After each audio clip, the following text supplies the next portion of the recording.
So, you being the government, I'm sure you remember the Chernobyl incident. On April 25th, 1986, a nuclear reactor overheated due to a machine failure and exploded, releasing a gargantuan wave of radiation that was spread across Europe and down the continent. All citizens in the surrounding area were immediately evacuated, as well as the workers as they tried calling for police help. I was one of those people who were being escorted out of the town. I remember the day as if it were only the day before.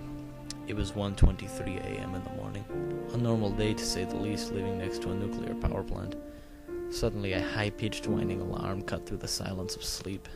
I woke up, leaping off my bed. I could hear the loud voice announcing, "Please evacuate all your homes and proceed to the nearest shelter. This is a military emergency. All citizens are recommended to do as told. Please evacuate all your homes and proceed." As told, I gathered up my family, my wife, son, and daughter, and promptly took them to the said shelter. There 5 military-grade trucks were waiting, keys already in the ignition. Many other people were walking to the shelter as well, like a herd of sheep, my mind tells me.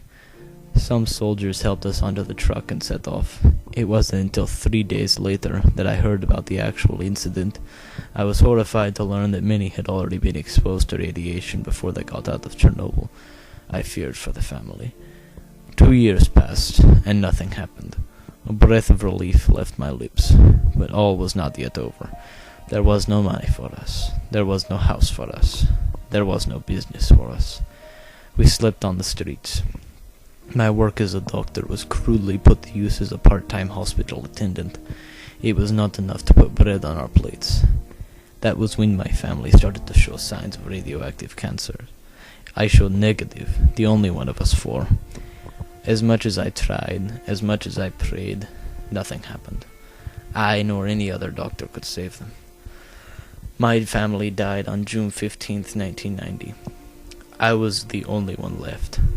As much as I wanted to die, I could not. So that was how I became to be alone in the world, with an empty, sad shell for a cruel substitute of my heart.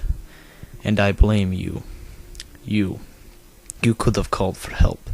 The accident was purely that, accidental.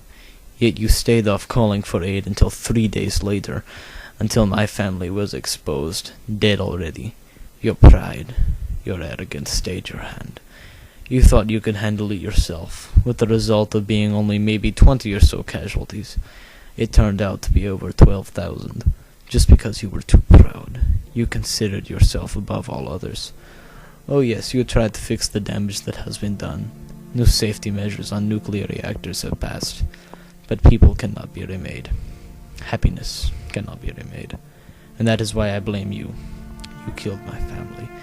You killed 12,000 poor spirits who now anguish in death, cursing you to eternity for causing their deaths, and for causing them to be torn from their world, from their lives. There is a strong, almost certain chance that this letter is ignored. You may read the first sentence and throw it out the window, but this will be read by others, and it will affect you sooner or later. The letter will probably end up deep in a landfill, but I know that it will be found soon, and then the people will learn of your mistakes, of your sins. Then finally you'll know that no matter what pretenses or flatteries you conjure out of nothing, the deaths of 12,000 innocent people will always be at your hands. Signed, Anonymous.